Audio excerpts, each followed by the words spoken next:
नमस्कार दोस्तों, स्वागत है आपका एक और नई कहानी के साथ।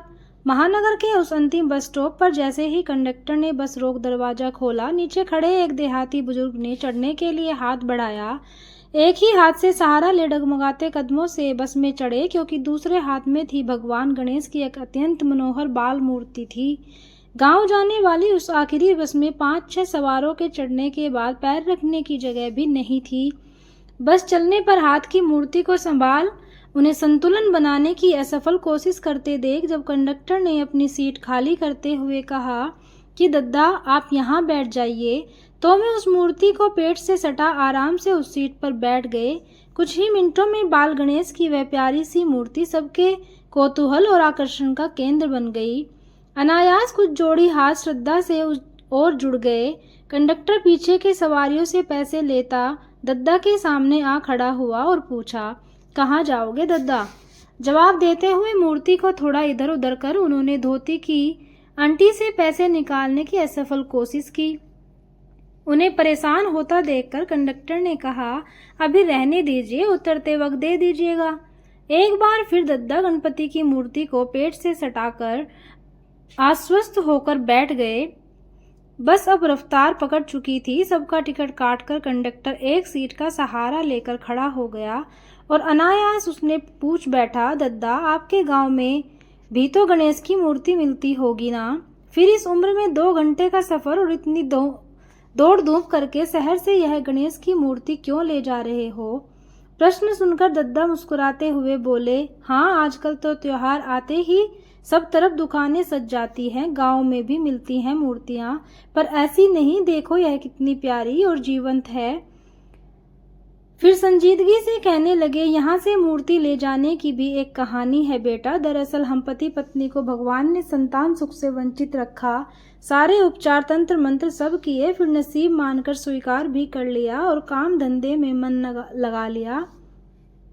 15 साल पहले काम के सिलसिले में हम दोनों इसी शहर में आए थे। गणेश पूजा का त्योहार नजदीक था तो मूर्ति और पूजा का सामान खरीदने यहाँ बाजार गए। अचानक पत्नी की नज़र एकदम ऐसी ही एक मूर्ति पर पड़ी और उसका मातृत्व जाग उठा। मेरा बच्चा, कहते हुए उसने उस मूर्ति को सीने से लगा लिया।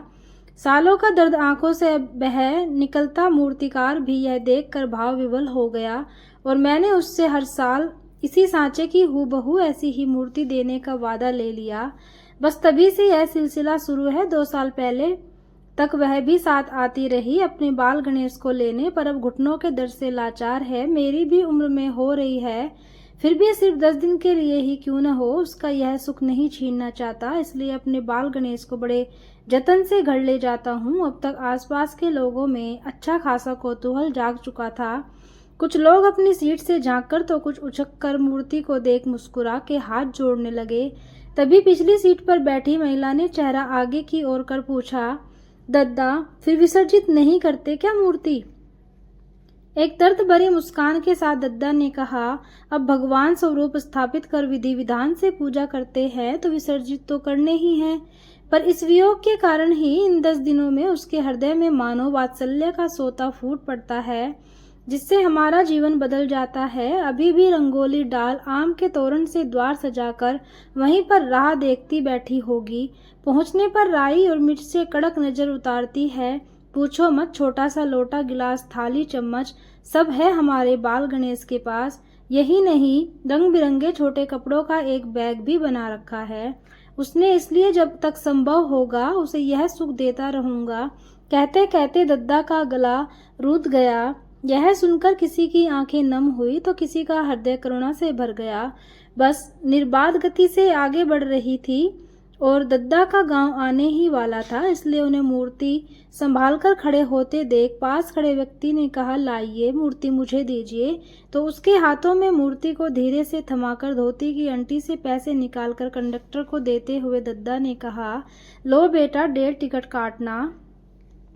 यह सुनकर कंडक्टर ने आश्चर्य से कहा, अरे आप तो अकेले आए हैं न, फिर ये 1.5 टिकट कैसा? दद्दा ने मुस्कुराते हुए कहा, दोनों नहीं आए क्या? एक मैं और एक यह हमारा बाल गणेश। यह सुनते ही सब उनकी ओर आश्चर्य से देखने लगे। लोगों के असमंजस को दूर करते हुए उन्होंने फिर कहा, अरे उलझन में क्यों पड़े हो? सब जिसे देखकर सभी का भाव जागा। वह क्या केवल मूर्ति है जिसे भगवान मानते हैं, प्राण प्रतिष्ठा करते हैं? वह क्या केवल मिट्टी है?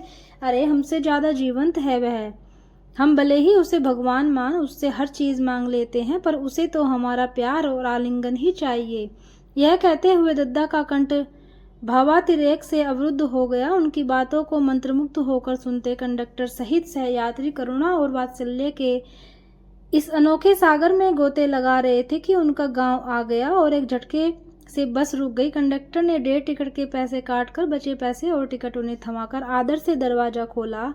नीचे उतरकर दद्दा ने जब अपने बाल गणेश को थामने उस यात्री की ओर हाथ बढ़ाया तो कंडक्टर सहित उसके मुंह से अनायास निकला, देखिए दद्दा, संभाल के। और दद्दा किसी नन्हे शिशु की तरह उस मूर्ति को दोनों बाहों में थाम तेज कदमों से पगडंडी पर उतर गए। कैसी लगी कहानी जरूर बताएं। धन्यवाद।